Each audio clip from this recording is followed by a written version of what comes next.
Hi everyone, we experienced some audio difficulties for the first minute of the sermon. So for the first minute, the volume is going to be very low, and then it will jump up to normal volume at about the 1 minute mark. We apologize for the inconvenience. Enjoy the sermon. Glad to see the kids have left. This is a topic where if you kept them here, you would have some explaining to do. We just want to save you from that type of moment. Now, last week, Angela talked about faith. Faith itself. In the next several weeks to follow, we're going to talk about, shall we say, case studies of faith, where individuals are involved. And but first off, I'd like to just take a quick moment and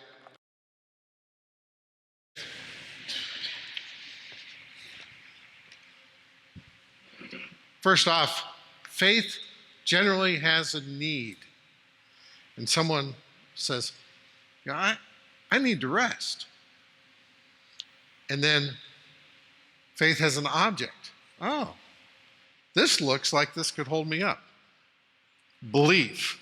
But faith isn't actually in place until there is an action. So faith is as simple as sitting in a chair. In our case, the object of our faith is invisible. And so we have a little bit more difficult time in recognizing this, but he's there nonetheless. Today, our unlikely hero is Rahab. Rahab the harlot. We have the first, okay, there we go. So many of you probably wonder what Rahab looks like, and I went onto Wikipedia, and they had a picture on file there, and I included that. Yeah, there was photography was pretty well developed back in the day, so that's okay. But this is a story, really, in a way, about espionage and about danger in dealing with the government. And I'm going to tell you two quick stories about crossing the border. At one time, my family was living in Connecticut. I had taken a job in Indianapolis, and my wife and I wanted to meet up for a weekend in Niagara Falls. This was after 9/11, but they still allowed people to cross the border into Canada with simply a driver's license, but a passport was going to be required someday. So I'm crossing there at Port Huron. The border agent's there. I hand her my driver's license. I said, I have a passport, but I left it at home. And I don't know why I decided to say that. I thought, honesty is the best policy. But I said, I have a passport, but I left it at home. And this incensed her. She says, we're like a whole nother country, eh? If you don't speak Canadian, A means, am I right or am I right? And so she said, you go ahead and you park your car over there and then get out of your car and go into that room over there and wait. And actually, I hadn't done anything wrong. I was obeying the law, but she detained me for actually several hours, and they did search my car. And they finally let me go. And why did she do that? Because she could. That's why she did it. She did it because she could. She had power over me, and I was in that kind of situation. I told the truth. Now, I have another story, which actually is much more impactful. My mother-in-law was a high school kid in Kiev in 1941 when Germany invaded. The town was put under siege. It collapsed, and after the Germans took everything, they took all the high school kids and they put them on the trains and shipped them into Germany. And she spent the rest of the war working in German munitions factories, being bombed by the Allies day and night.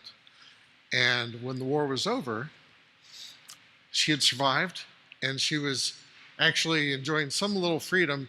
And she was on the streets, sitting at a coffee shop, and she says, "My mom and dad are surely dead. There's nothing for me back there. I'm going to go. I'm going to try and escape to the American sector." And she was speaking fluent German at the time, and an unlikely hero, a German man, said, "Lady, would you shut up? People can hear you. I can hear you. You talk like that, you're going to get yourself arrested." So he said, I'll help you. You'll pose as my wife, and we'll say we've lost your papers, and I'll walk you through the checkpoint. Okay, well, yeah, let's not go by the woods, because in the woods, shoot first, ask questions later, go by the checkpoint, you at least got a chance. So I come to the checkpoint, and it was pouring rain. It was a Russian checkpoint, and the border guard looked at her and he says, I don't know about this. He calls up to HQ, and every stereotype you can imagine about Russian soldiers is true. Okay, he calls up to HQ. They are 3 sheets to the wind. They are stone drunk, and she can hear. Drunks talk loud, and so on the field telephone, she could hear them talking to the border agents. They say, "Well, what's she look like?" And he says, "Well, she looks like a drowned rat." And he says, "No, okay." He says, "Okay, tell her to go, but tell her in Russian." Now, my mother-in-law is not a deceptive person by nature, but she heard that. And so when they said, "You may go," in Russian, she just looked like she didn't understand. And then finally said, "You can go," in German, and then they left.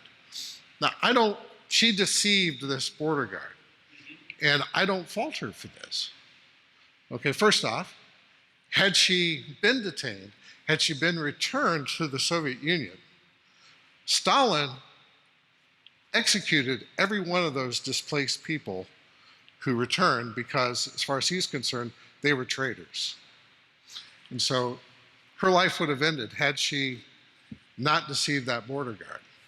And it would have completely changed the course of my history. I would have never met my wife. I would never have these kids. I would never have these grandkids. It would all be very, very different.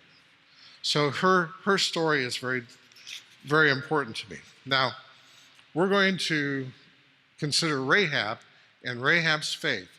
And I want you to be thinking all the while, when does Rahab sit in the chair? All right. First slide.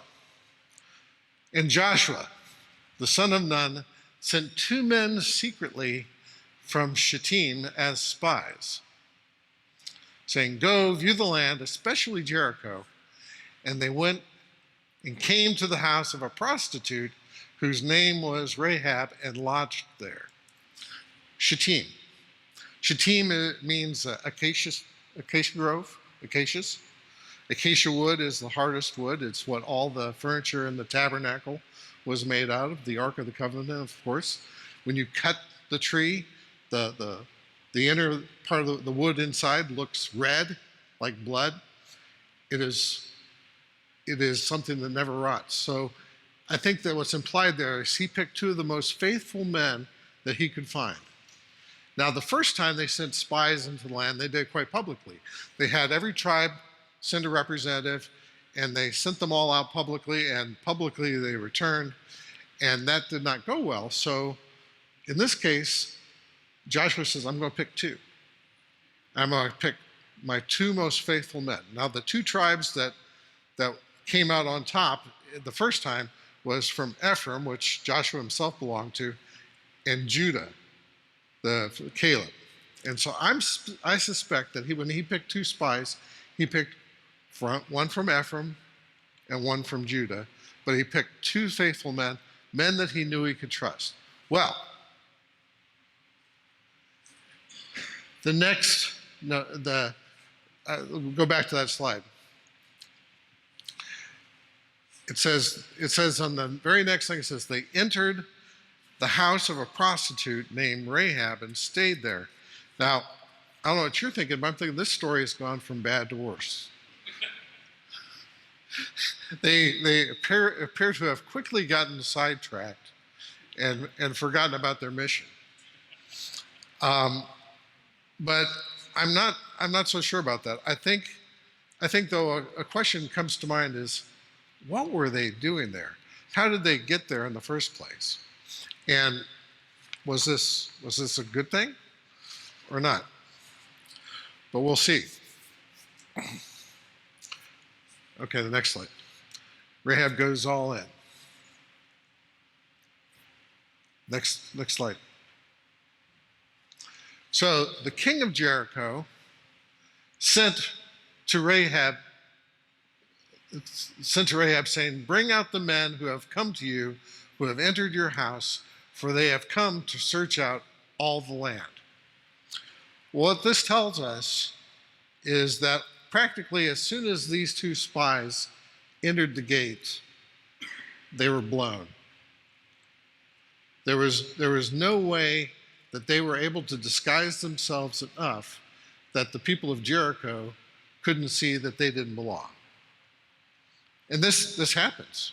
You go to Mexico, everybody knows you're not Mexican. Okay, you go to Rome, they know you're a tourist.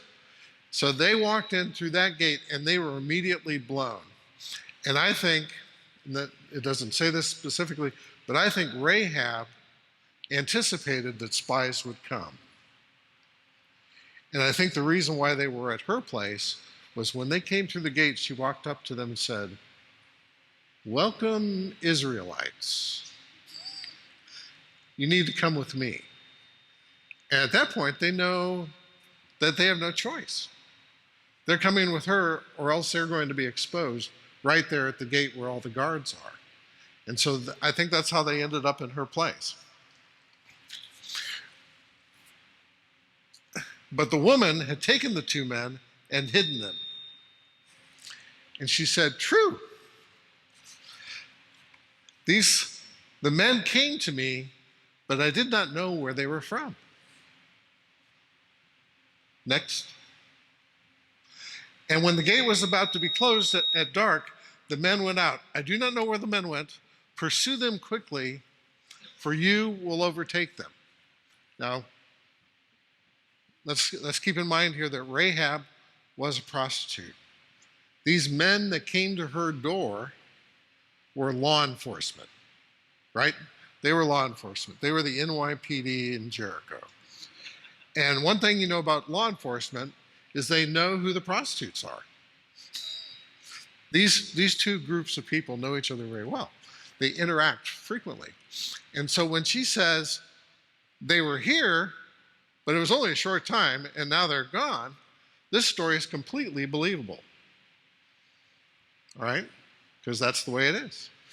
And if it had been anyone else, if it had been some respectable person in society, had this been a member of John Q. Public, okay, when they came to the door and they said, we know spies from Israel have come to your house, and you said, well, they were here, but they're not here, and say, we'd like you to come down to the station and answer a few more questions while we get a search warrant, and we're gonna come check your house.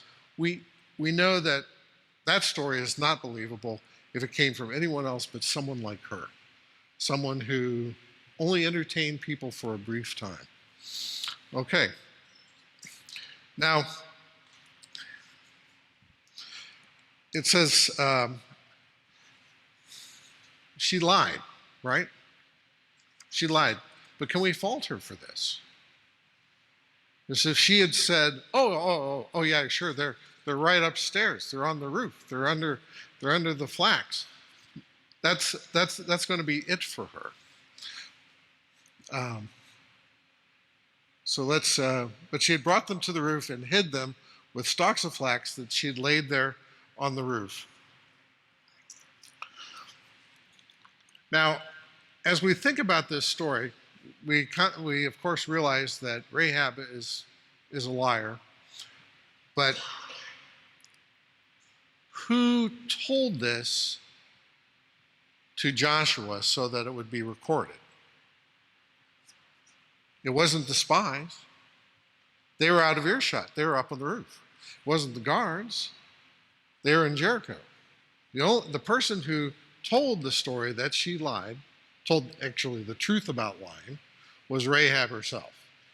So even though she lies to the guards, she tells the truth about the kind of person that she was.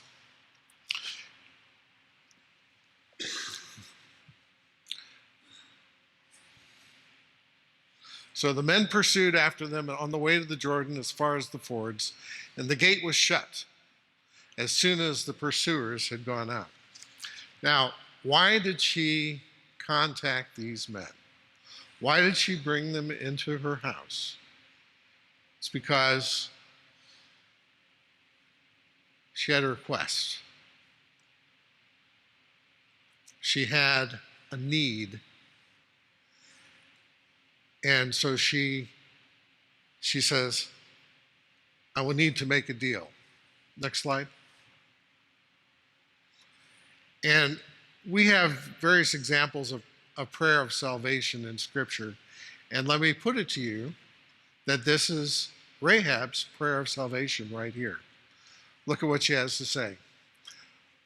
Before the men lay down, she came up to them on the roof and said to the men, I know that the Lord has given you the land, and the fear of you has fallen upon us, and that all the inhabitants of the land melt away before you. Now we say the Lord, okay, and when you see the Lord all in caps, it's actually Yahweh. So she calls God by his name. It's not just God, a God, some God. Your God, Yahweh, has saved you.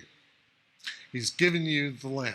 For we have heard how the Lord, Yahweh, dried up the water of the Red Sea before you when you came out of Egypt, and what you did to the two kings of the Amorites who were beyond the Jordan, to Sihon and Og, whom you devoted to destruction. So those two kingdoms were utterly destroyed. And she knew that that was coming for Jericho. And she knew that her goose was cooked. And so she said, I need to make a deal with you guys. As soon as we heard of it, our hearts melted. And there was no spirit left in any man because of you. For the Lord, your God, he is God in the heavens above and on the earth beneath. Next.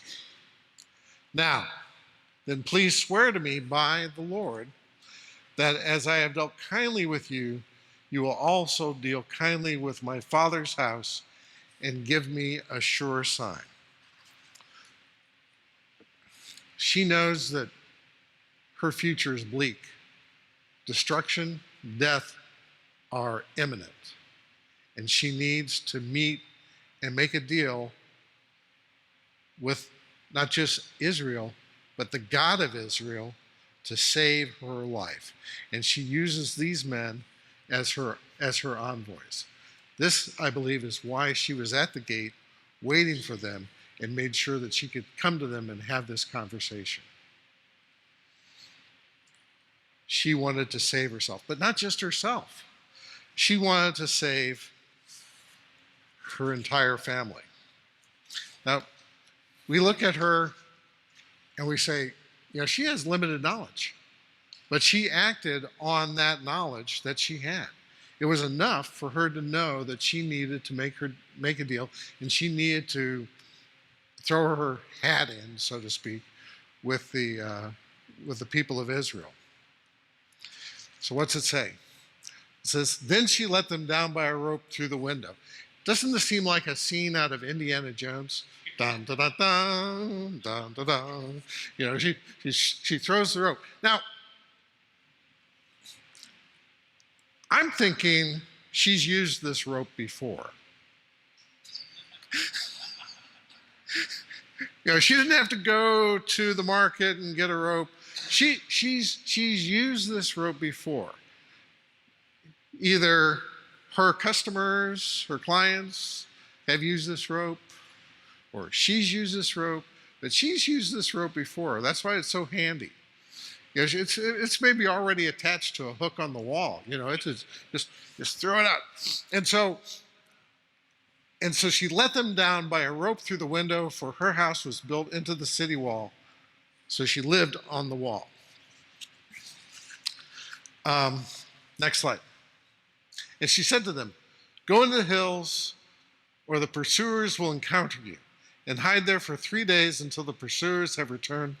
Then afterward you may go your way." So she gives them good directions. And next slide. The men said to her, "We will be guiltless with respect to this oath of ours that you have made us swear."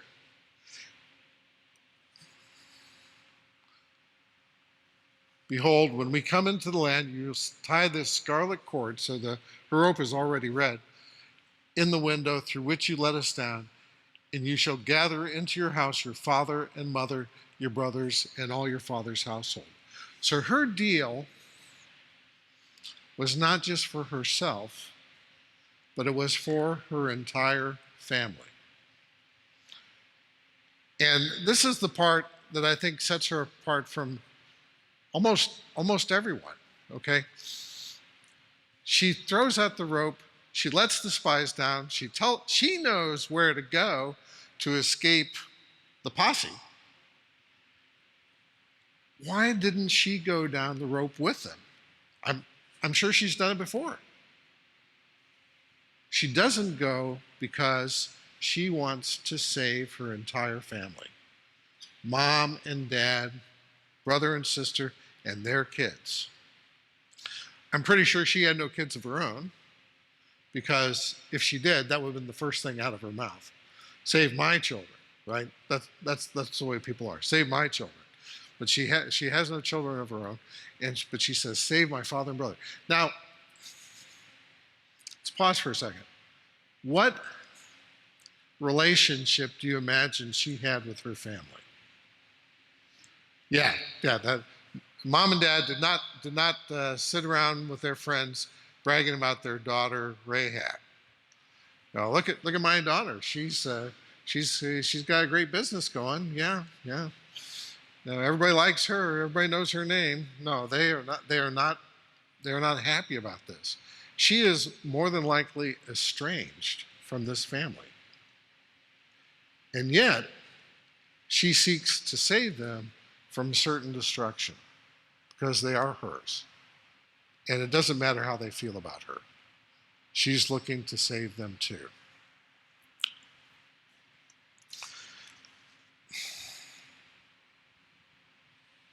She wasn't the favorite daughter.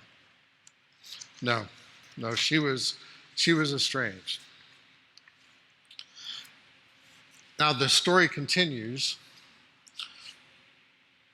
and we find out some things later. In Joshua 6, after the walls of Jericho come down, shockingly, her house does not crush them in the destruction of those walls. The two spies that were rescued by her or saved by her come directly to her place and make sure that she and her family, she takes the time that when people are circling Jericho to get her family into their house, she and her family are all saved. And she ends up becoming, in my mind, one of the most celebrated people of Scripture. Hebrews 11. Now, we're going to, most of the people that you're going to hear about are from Hebrews 11. Okay? And in Hebrews 11 it says, because she gave a friendly welcome to the spies. Now that was very brief. The Bible is very brief in general. But Rahab gets more ink in Hebrews 11 than David or Gideon or any number of other heroes.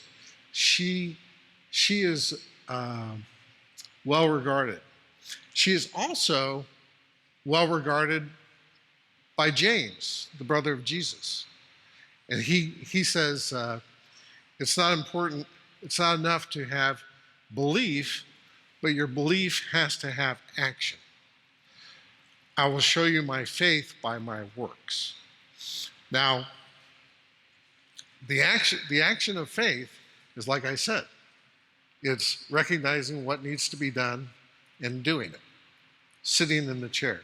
That's the action that is faith. It is not necessarily following the Ten Commandments. Okay? That's not what it means.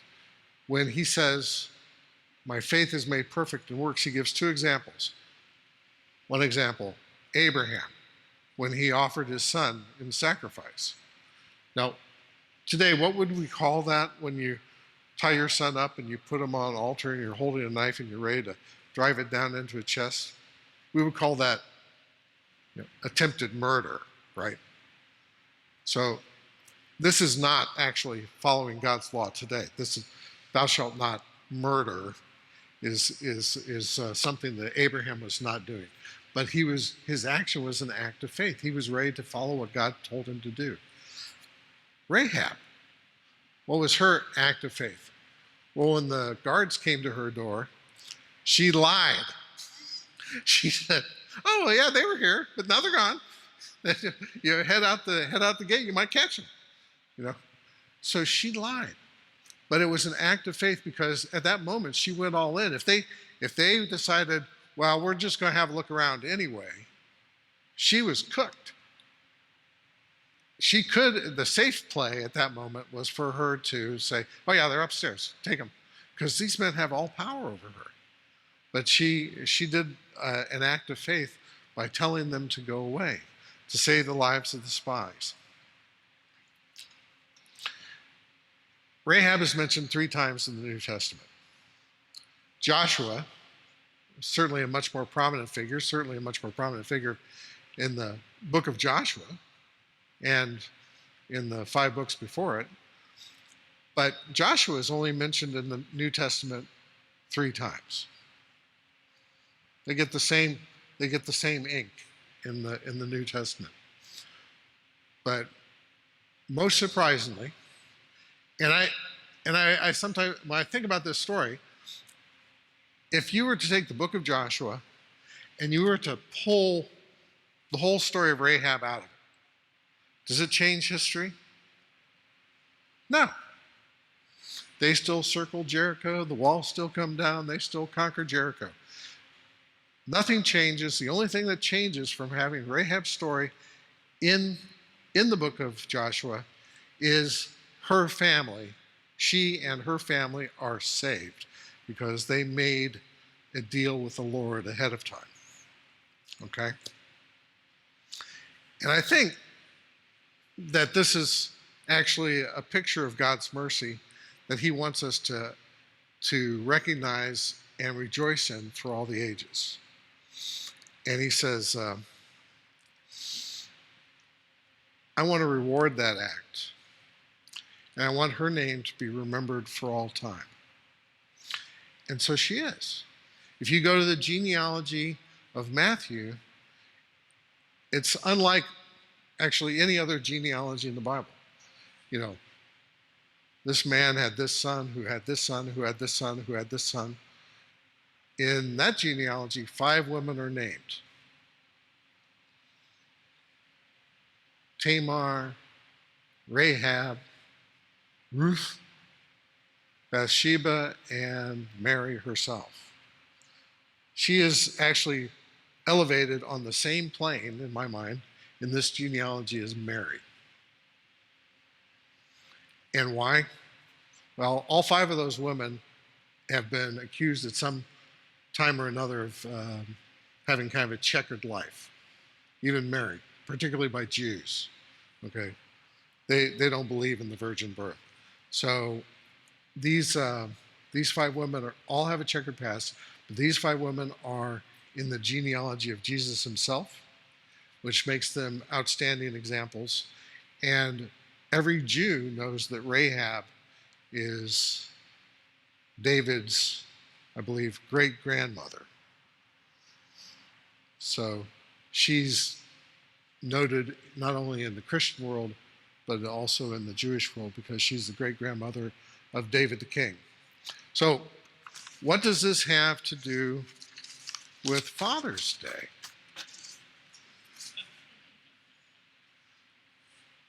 It's really about this woman, but what's really about this woman and Father's Day is this. What was important to Rahab, ultimately? Family. Family, family, family. It was not just enough to take care of the family that liked her, but she wanted to take care of the family from which she was estranged. Now, in her case, that's probably just about all of them, but she looked after the family from which she was estranged. We fathers, we need to look at our family and consider the Lord's table and we want everyone to be in. So it's our job to make sure our family is all there at the final table, and that we join in the feast. So this is Father's Day. We are to reach out to our estranged family, and we are to make sure that they know that they are loved by us. And as the fathers, we become the picture of the Lord himself to them. All right. So we conclude. Okay, band. Yes, we're coming. All right. I hope you like Rahab. I think she's one of the more fascinating people.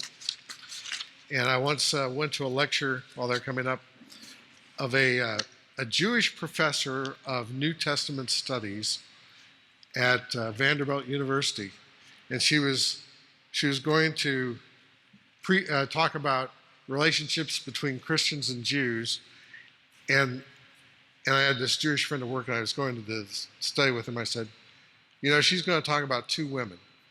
She's going to talk about Rahab the harlot and the Syrophoenician woman that Jesus met. And doggone it, that's exactly what she did. Because women actually give us some of the best pictures of our interactions with the Lord himself.